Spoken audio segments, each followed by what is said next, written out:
պատասխան տա։ Եթե ինքը չի կարող, մենք արդեն ստիպված ենք լինելու Երևան Սևան Մարյուղին որոշ հատած փարի։ Ամնուր լրացականի հարկերի հետևորդներ, ինչպես նշեցին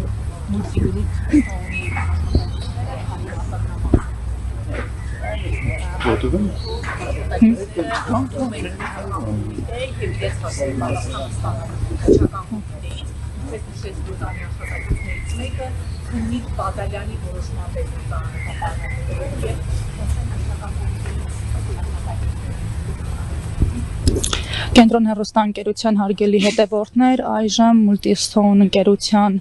աշխատակիցները շարժվում են դեպի քննչական կոմիտե, այնտեղից բացատրություններ ստանալու, թե երբ կբացվի ընկերությունը։